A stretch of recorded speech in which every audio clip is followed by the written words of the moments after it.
There are days when I let a single moment ruin the whole day. A disrespectful comment in a meeting, a driver cutting in front of me, a short, cold text that keeps me angry all afternoon. I used to think that reaction was typical and part of being a strong man. But in truth, it was only my inability to handle the feeling of losing control. I wanted to be respected, heard, and right, and I exploded whenever that didn't happen. One day I didn't see strength when I looked at my face in the mirror after another outburst. I saw exhaustion. Marcus Aurelius once wrote, "If someone makes you angry, remember that it is you who has allowed yourself to be angered." I read that line many times, but it took me years to understand. Because anger doesn't come only from others, it comes from within, from the patterns of reaction we repeat until we start to believe they are who we are. We are taught to fight back, not to listen, and taught to win, not to stand still. And in a world that never stops shouting, calm has become a luxury. I realized that anger doesn't just ruin a morning or a relationship, it weakens the mind slowly every day. Each time I lost my temper, I lost a piece of my clarity, and worse, I lost myself. Anger never solves anything, it only gives someone else the power to control your mind. The Stoics called this the actual battlefield of life, the space between stimulus and response. In that space, we have two choices: to become a slave to emotion or the commander of our mind. When I began to practice stillness, everything started to slow down. I learned to notice my breath before I spoke. I learned to pause before I reacted. And I discovered that peace is not something the world gives, it is something you forge daily. Anger didn't disappear immediately. It still came. But now I could see it clearly, like a cloud passing by without needing to hold on to it. When you understand the mechanism of anger, you begin to see that it is not instinct but a habit, and any habit can be replaced. This video will not teach you how to suppress your emotions. Suppression only makes the fire burn quietly inside. It will take you deeper to understand, release, and transform anger, like Marcus Seneca and Epictetus once did. You will learn to train calmness like a muscle, something no one is born with, but something that can be built daily.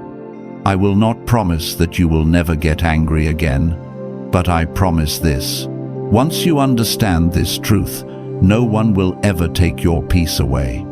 No insult will have the power to control your mind, and no situation will be strong enough to shake your inner world. If you are ready to begin this journey, leave a simple affirmation in the comments. I choose calm over chaos.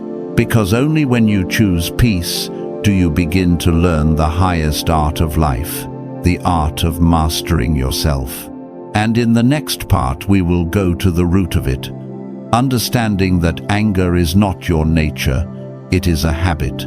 And once you see that, you will know how to release it, layer by layer, gently, like untying a rope that has bound your mind for years. Step 1. Anger is not your nature, it is a habit.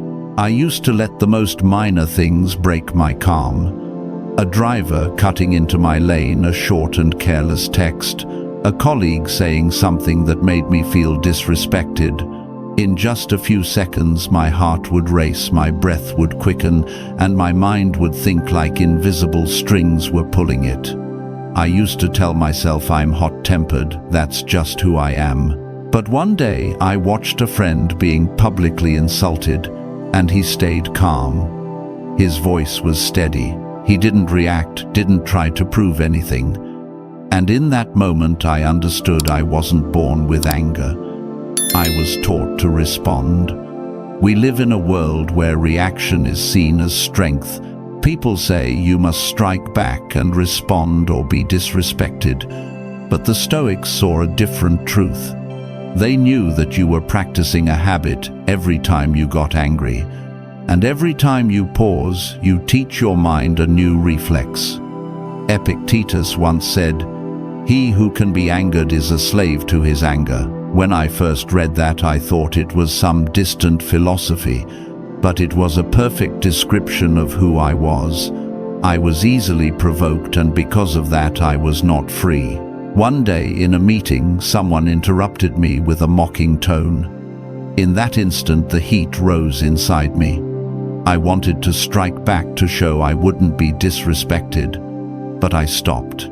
I took a deep breath and asked myself, if I speak now, what am I defending? My dignity or my ego? In that short silence, the anger began to fade. I realized that what I needed to protect wasn't my reputation, but my peace. When you begin to observe anger, instead of merging with it, you take back control. Anger is like fire. It only burns if you keep feeding it. The fuel is your reaction, your words, your tense gaze. But if you watch it, acknowledge that it's there, and let it pass, it dies on its own. That is the essence of self-control, what Marcus Aurelius called the strength of one who can stand still in the storm. Next time you feel yourself heating up, try whispering, "I see the anger, but I am not the anger." Just one sentence. Then watch what happens. You'll see the anger weaken, not because you suppress it, but because you no longer identify with it. That is the first moment of freedom, when you realize you can choose not to react. If you're ready to try, leave this affirmation in the comments. I see the anger, but I am not the anger. Let it become your reminder each time emotion begins to rise. Because once you understand that anger is only a habit, you also know that every habit can be changed. But the Stoics reminded us of one more profound truth.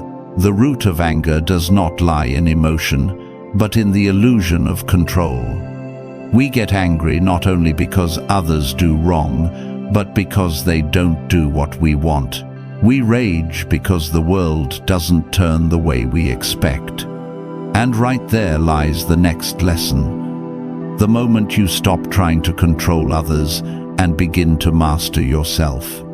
Step 2. Control yourself instead of controlling others. I used to believe that if I did the right thing and treated people kindly, they would do the same. I used to think that if I tried hard enough, I could make people change. But life quickly taught me a different lesson. Not everyone acts the way you wish they would. A boss can criticize you in front of everyone. A partner can grow distant no matter how much effort you give. A stranger can cut in line, drive recklessly, or say something that sets your blood boiling. And when that happens, what is our first reaction?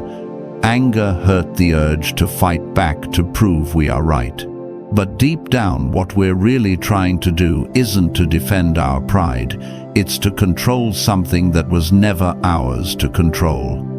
Marcus Aurelius once wrote, "You have power over your mind, not outside events. Realize this, and you will find strength."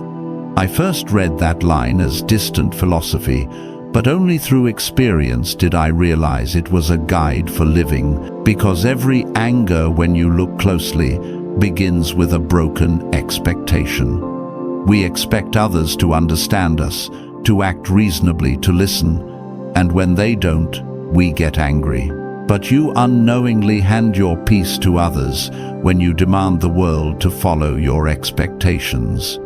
I remember once in a meeting, my boss criticized my idea in front of the whole team. I felt humiliated, as if my dignity had been torn apart in public. Heat rose, my throat tightened, and I wanted to snap back immediately. But I remembered Epictetus's words, "It is not things that disturb us, but our judgments about them." I took a deep breath and replied with only one sentence, "Thank you, I'll review it." After the meeting, I stepped outside and stood still for a few minutes. The sting was still there, but I realized I had kept something far more valuable, my calm. When you choose not to react immediately, you send a message to yourself. I am the one in control, not my emotions. Self-control doesn't mean staying silent out of fear or enduring because you're weak. It's an intentional act of someone who understands the value of composure. Outbursts might make you feel powerful for a second, but calmness makes you powerful for life. Many people mistake silence for defeat, but in truth, silence is the victory of one who knows there's nothing to prove. No one controls your mind when you remain calm in the storm. Next time you feel attacked, pause before responding. Inhale deeply, exhale slowly, and ask yourself, will this reaction bring me peace? If the answer is no, there's nothing more to say. Instead of trying to win the small argument, choose to win the greater battle, the battle to keep your peace. And if you want to turn that into a habit, leave this affirmation in the comments. I choose peace over being right, because sometimes being right matters less than staying at peace. The more you practice, the more you'll see that once you control yourself, the world loses its power to throw you off balance. And from here, the journey deepens, the journey of training calmness like a muscle. Calmness is not something you are born with. It's a skill, forged day by day, breath by breath, moment by moment. Every time you choose not to let the world decide your reaction. Step 3. Train calmness like a muscle. I used to think calmness was a gift, that some people were born serene while I was not. But as I walked deeper into Stoicism, I realized calmness isn't a personality trait. It's a skill. And like any skill, it can be trained. Just as you can't lift heavy weights without practice, you can't stay composed if you've never trained your mind to be still. The Stoics understood that to stand firm in the storm, you must build that strength on clear, sunny days. I began practicing calmness with the most minor things. Before touching my phone each morning, I would sit still for 3 minutes to breathe and watch my thoughts. I didn't try to think positive. I simply noticed where my mind was running. At first it was hard. Within less than a minute, my thoughts wanted to move, check the news and reply to messages. But then I remembered Marcus Aurelius's words, "The mind is strong only when it can stay with itself." So I stayed a little longer, even for one more breath. Each time I did, I felt like I was training an invisible muscle, the muscle of composure. Just like the body, the mind needs daily exercise. You can't expect it to stay strong if you only use it during a crisis. Calmness doesn't suddenly appear when life falls apart. It results from hundreds of small moments, when you choose silence over reaction, breathing over arguing, observation over judgment. Seneca once taught his students, "No one becomes calm in the storm who hasn't learned to be still in the morning." I find that true in every word. Calmness isn't a final reward. It's a discipline built quietly in the routines of daily life. If you want to begin, try this small exercise tomorrow morning. When you wake up, don't rush to grab your phone. Inhale for 4 seconds, hold for 7, and exhale for 8. Feel the air move through your body. Hear the room's sounds and sense the ground beneath your feet. This is how the Stoics started their day, unhurried, grounded, untouched by the world's noise, just stillness and awareness. And when you practice it long enough, you'll realize you no longer have to try to be calm, you become calmness itself. If you're ready to build this habit, leave this affirmation in the comments. I will train my calm every day. Because each time you write those words, you strengthen the belief that calmness is not a wish, it's a skill you're mastering. And then one day, when the world grows loud, when others begin to shout, when things go wrong, your mind will remain still, not because you don't care, but because you've trained yourself not to be pulled away. Like a warrior who forges his weapon in silence, you no longer need to search for peace. You are that peace. And from here, the journey goes even deeper. Once you've learned to keep your mind steady, the next step is to let go of what no longer serves that peace. Because calmness only becomes unshakable when you stop carrying what weighs you down. Step 4. Let go of what does not serve your peace. One morning I woke up, looked at the pile of unfinished work, heard my phone buzzing non-stop, and felt suffocated before the day began. When things didn't go as planned, I would snap easily. Any traffic jams, a late email, or someone breaking a promise could throw me off balance. But over time I realized it wasn't life exhausting me. It was me. I was draining my own energy by trying to control everything. I wanted things to go my way, every detail to be right, and everything to stay in order. And when it didn't, I got angry. The Stoics taught that the root of suffering lies in our attachment to things beyond our control. Epictetus once said, "Some things are up to us and some are not." When you genuinely understand that boundary, life starts to feel lighter. We cannot control the weather, other people's attitudes, or the outcomes of our efforts, but we can control how we respond. Peace doesn't come from mastering the world, but from accepting it. Once I spent weeks preparing for a project and the partner cancelled the deal at the last minute. The disappointment consumed me. I felt angry, restless, guilty, and even lost sleep. Then one evening I asked myself, will this anger bring them back? The answer was no. Will blaming make me feel better? Again, no.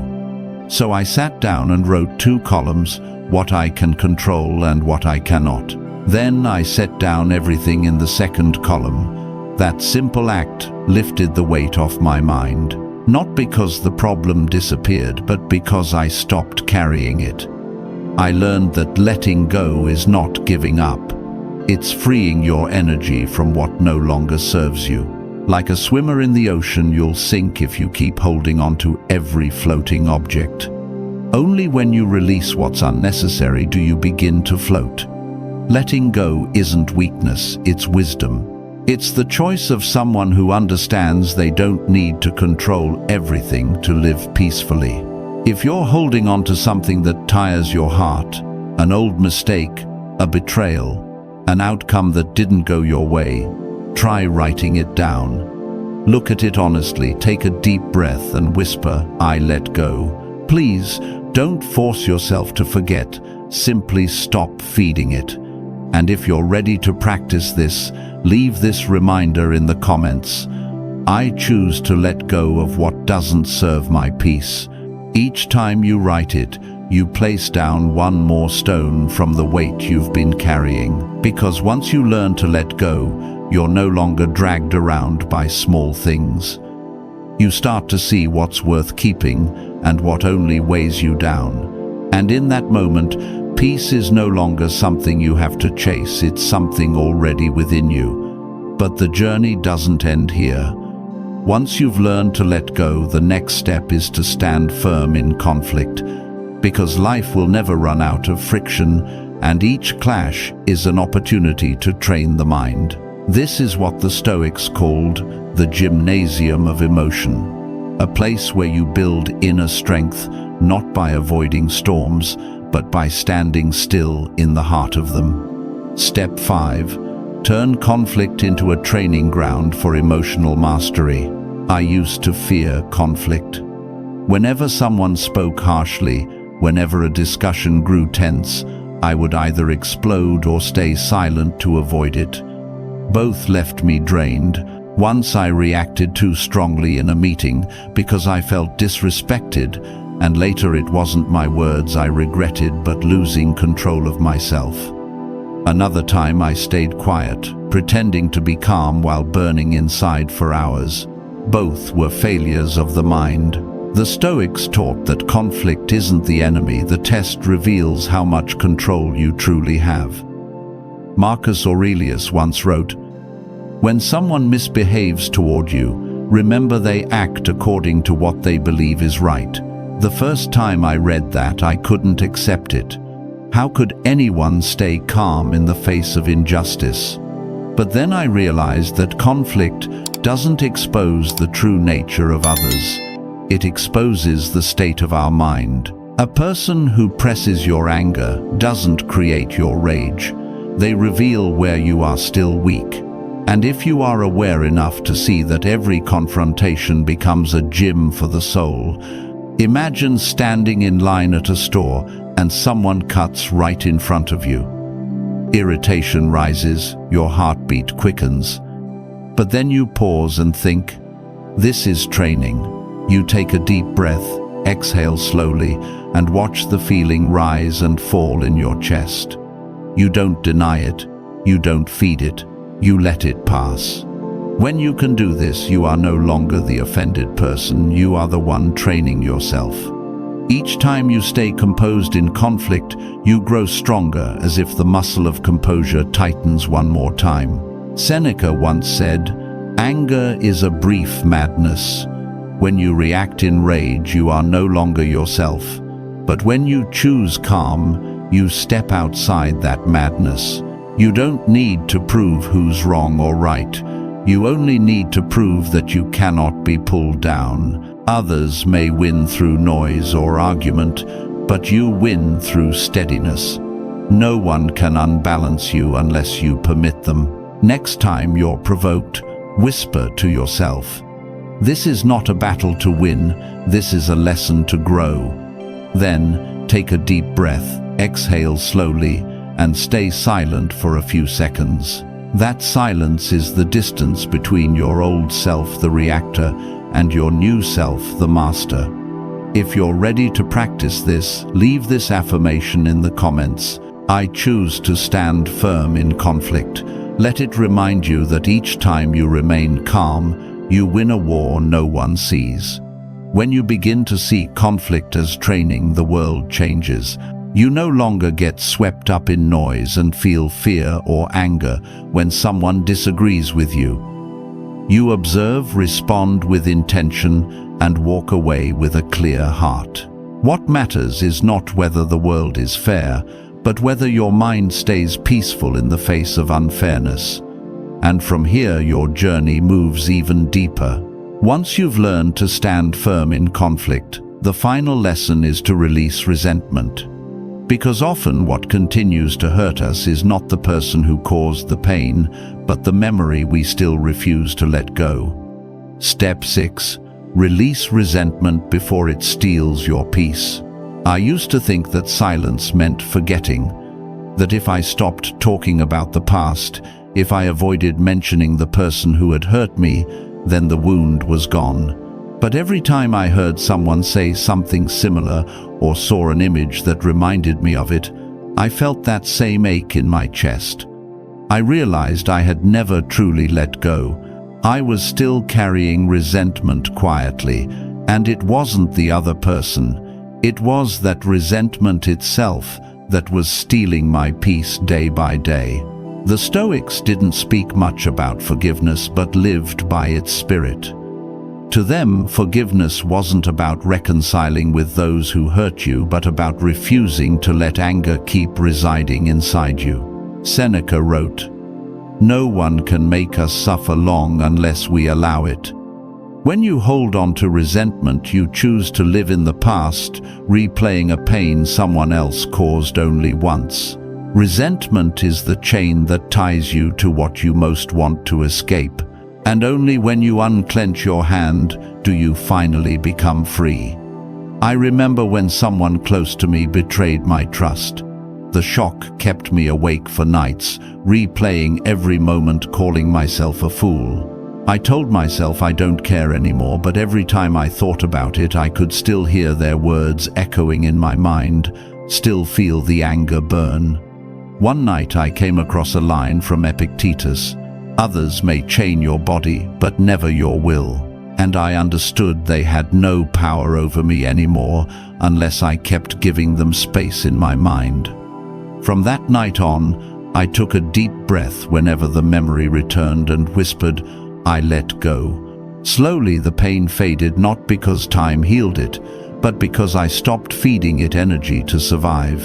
In the Stoic sense, forgiveness isn't accepting what's wrong. It's choosing not to let what's wrong continue to control you. When you forgive, you're not saying what happened was right. It no longer defines who you are. Resentment hardens the heart. It closes you off, stealing your ability to love, trust, and rest in peace. But when you put it down, you reclaim your most precious energy, your life force. Try this small ritual if you're still holding on to someone or something you can't forgive. Write their name on paper, write what still hurts, then whisper, "I don't need to carry this anymore." You can tear or fold the paper away, it doesn't matter. What matters is the message to your mind. You have chosen freedom, and if you're ready to do this, leave this affirmation in the comments. I choose to release resentment to protect my peace.